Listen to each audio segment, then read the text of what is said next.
My good partner Carol Searth has been with us for a long time, and we've talked about the Sizzleworks Cooking School over in Bellevue many times, but I'd never visited before. I know. And I want you to know this is one of the most beautiful and well-equipped schools I have ever walked into. You invited us over, and you're going to make what? We made Pizza Bianca, which is white pizza on the grill. And we did Not Your Mama's Lemonade, because with pizza you have to have something wonderful to drink. And you know, this is a fun thing that we do at the school and at our house for outdoor parties and holidays and things. Wonderful. So let's go check it out, George. 4th of July time, folks. Okay, give us a call and watch this tape. And remember, it's in the book. Pizza that great.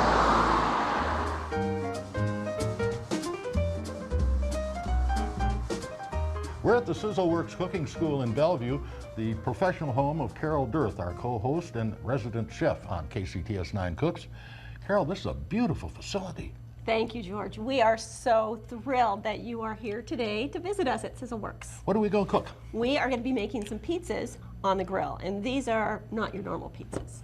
These are good for almost any holiday you want to celebrate, and particularly if you're going to be celebrating in the yard, maybe for a birthday or the 4th of July or something. Right, like that. and at our house we grill year-round, so we do too. Grilling, you know, we grill all kinds of things. So you ready to make some pizza dough? You bet. Let's go. Okay. Well, pizzas obviously start with dough first. So it's a yeast dough. We're going to start with some yeast. We're going to put in a package of yeast. Okay. And then because yeast is a living organism, we need to get it going. Right now that yeast is asleep. You can't tell, but you hear it snoring in there. It's sleeping. So we have to do some things to wake it up. We're going to give it a little bit of food, which is just a little bit of sugar, and some nice warm water. And if we let this set here for just a few minutes, it's going to activate the yeast. And what's going to happen is it's going to produce a whole bunch of tiny bubbles on top. Oh, okay. You just have to be careful that you get the water not too hot. So when you get water for your yeast, you want to hold your wrist right under the tap, just like a baby's bottle. If the water is warm enough to feel warm, but not too hot that you can't hold your wrist under there indefinitely, it's not too hot to kill the yeast. Okay, so we're going to make dough the fast way. We're going to do that in the food processor. And if our viewers don't have a food processor, they can make this other ways as well. So in the food processor, we're going to start with our flour in the bowl. And this is pizza flour, which I get from a local supplier. If you don't have pizza flour, you can use 50-50 bread flour and all-purpose flour. It will give you a really nice crust. And then we're going to put the rest of our sugar in here, because that gives us a nice brown crust to our pizza, and some salt for seasoning. And we're going to mix our dry ingredients really well together. And we're going to take our yeast here. Yeah, the bubbles are getting there. See, it's getting tiny bubbles on top. And then with the machine running, we're going to pour this in. Okay.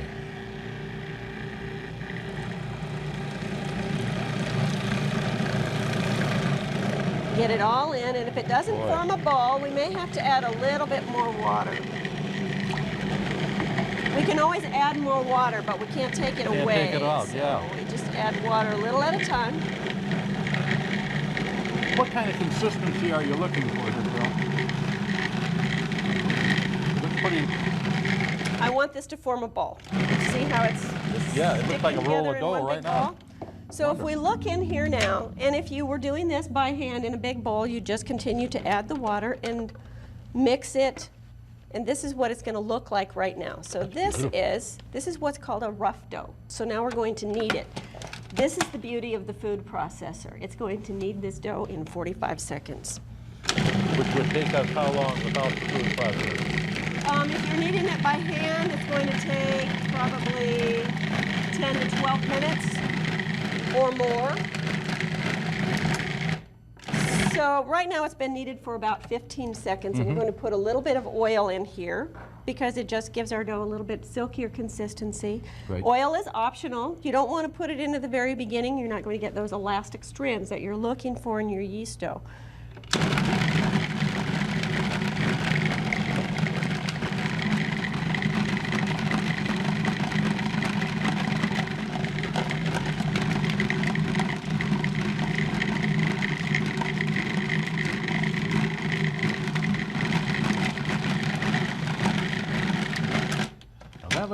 That looks pretty well done, but it's going to get bigger, isn't it? It is going to get bigger, but I want you to see what's happened to our dough in the kneading process. Look how beautiful and smooth it is Yes. now. Now- Remember how now they say very you always smooth, knead yes. it till it's like the Yep. consistency of a baby's bottom? It's just smooth, smooth, smooth. Yes. So this one is done and ready to go. And this is what I do with it at this point. Put a little bit of oil in a bowl. And we'll simply take our dough right out. See how it just comes out? All Isn't in that one, beautiful? all in one And piece. it's, Wonderful. it's soft, it's smooth.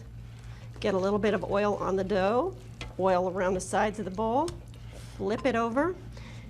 So this has to rise. And you see when I poke my finger in this dough, it springs back out again. Right. How long Because are we going to let it rise? We're going to let this rise for about an hour in a nice warm spot. And then what it's going to wind up looking like This is what it would look like is after that. this. So you let it rise Beautiful. until it's double. And when you make yeast breads, you'll notice that the recipes always tell you to let it rise until it's double. Well, how do you really know when it's double? Yeah. Unless you have Yeah. some sort of a graduated container, you don't really know, except you have the perfect tool. Now when you poke this one, it doesn't spring out. The hole doesn't. stays in there. So it's ready, and see, it's starting to deflate Yeah. itself. So this dough is ready to be punched down, and we just simply very gently. Just do it that way. We don't want to overwork it because we're going to roll this dough, and if we overwork it at this point, we're going to have to let it rest, or it won't. Doing it won't this roll way out. makes it easier too, doesn't it? Here's our same dough that's been divided, and this one's actually raised a little bit again, which Yeah, is really that's nice. Beautiful. Let's form this into some pizza doughs. Okay. All right, so we just have a little bit of flour here to go onto our board. Okay. And we're going to get one of these doughs. This is the point where we want to be kind of gentle with it, because as I said, if you overwork it, it starts to become elastic again and it won't roll for you. And if that happens, if you've overworked your dough and you roll it and it springs right back Stays right again, there. then just let it rest for 2 or 3 minutes and go back to it. Oh, okay. Okay, so what we're going to do is we're going to roll this. We don't want to roll it too hard. We want to be kind of gentle with it because we don't want to press out all of the air that's in there. But we always get it started with rolling so we have a nice even Oh, dough, that's and then gorgeous. at this point we can start to stretch it. So I'm going to hold it with my entire thumb here, not just fingertips, and let gravity help me start to stretch it out. Now, isn't that easier to See how let it's gravity do this stretching? rather than making sure you don't pull too hard or And too if you soft? can see that, you can begin to start seeing through the dough. Yes, indeed, you because It's going to can. be nice and thin. You can make these as thick or as thin as you like your pizza crust. And as a matter of fact, you could probably make some that were thin and some that were thick on the same batch, basically. And then to stretch the middle, you just, Oh, this is yeah. the beginning of learning to toss a pizza right here. Uh-huh. So there's our first pizza dough right there. Beautiful. And because we're going to do these on the grill, we have to be able to put some toppings on here and get this onto the grill. So we need a special tool, and that's what this is for. Okay. This is called a pizza peel. We'll put some cornmeal on here because this acts as ball bearings. And then the pizza dough goes right on top of that. And it's important at this point to shake it around To make sure it's loose and to not make stuck sure to it's the loose wood, so yeah. that we can slide it right onto the grill when Yeah. the time comes and we're ready to go. Okay. All right? Yep. Next thing we're going to do is make some toppings. Ooh, all right. This is called Pizza Bianca, or white pizza. Okay. And that means it doesn't have any tomato sauce on it, George. So we're going to put a little bit of olive oil on the crust that you've rolled out and stretched, and just very gently brush that around. You could work this around with your fingers. You want Sure. to take care to not get liquid onto the pizza peel because that makes your crust stick and then it doesn't slide off onto the grill. Right. That's kind of a problem. Okay? So be careful with that. And then we're going to top this with all those things that make this Bianca. So we have some Fontina cheese here. And these pizzas are as much about the crust as they are about the toppings. So you need to be somewhat judicious about the toppings. This is fresh mozzarella. And then we have some goat cheese here. Goat, Beautiful, yeah. creamy, salty goat cheese. The goat cheese is wonderful. If you've never tried that, by the way, folks, please give it a shot. Yeah, I think you'll really And we're enjoy so it. lucky that we can find this in supermarkets now. We don't have Yes, to go to a yes. specialty place. And then we're going to put a little bit of garlic on here. Now this is garlic that's been through a garlic press. You could simply slice your garlic. You can put as little or as much I was on just going to here. ask you, yeah. like cheese, personally, I think everything's better with garlic. I do too. Little garlic there, and then we have some red pepper flakes.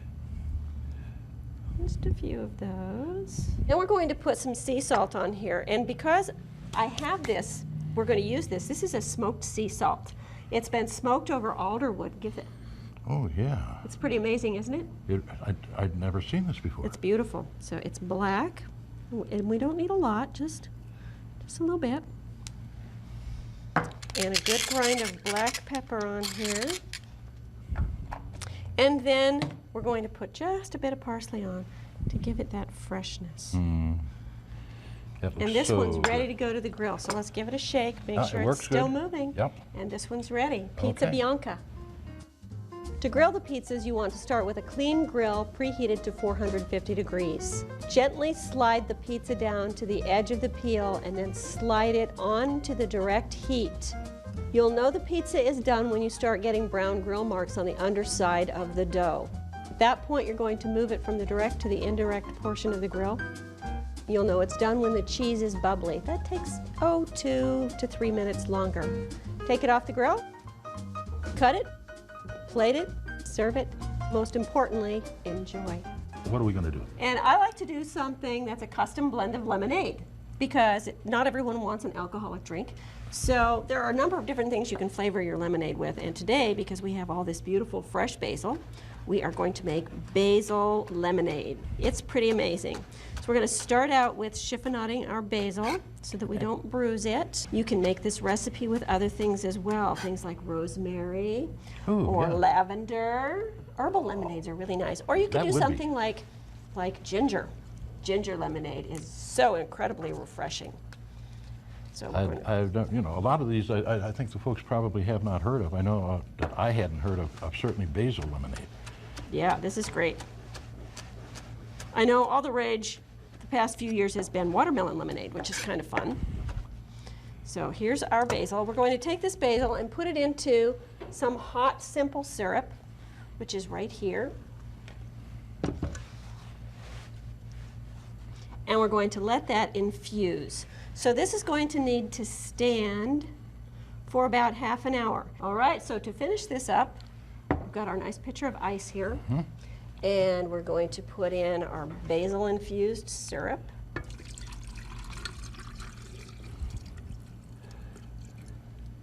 We want to get some zest of lemons in here.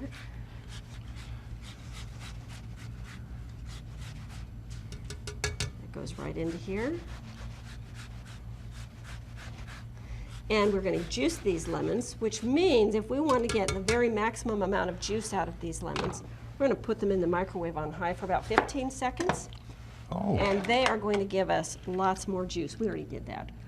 But I've never heard of doing that before. Yeah, it works really, really well. It just softens them a little bit? It works well for any kind of citrus, especially, those limes you get that are really hard. Yeah. Yeah.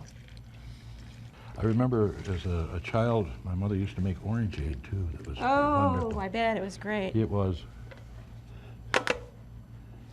There goes our lemon juice. And of course, you can have fresh squeezed lemonade anytime because we can get lemons all year round.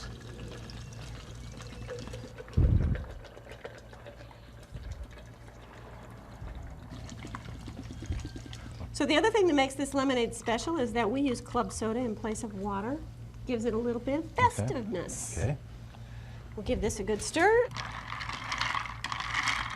Look at that, yeah. See, it's a party in a picture, George. It is. We're going to put a little garnish in there. Kind of like you would with a piece of mint. Sure. For example. And you could do mint lemonade as well. How about mint limeade? Wouldn't that be grand? That would be quite wonderful. Happy day, George. You'll pardon me. Oh, you're going to love that. I've never had that before. It's wonderful. Thank you. It is about twice as refreshing as lemonade normally is. That's just great. Carol, thank you so much. You've been a wonderful hostess and a fantastic facility and some wonderful ideas. Our pizza, and I'll just take this with me if that's okay. Thank you, dear. Thanks, George. It's been a great day.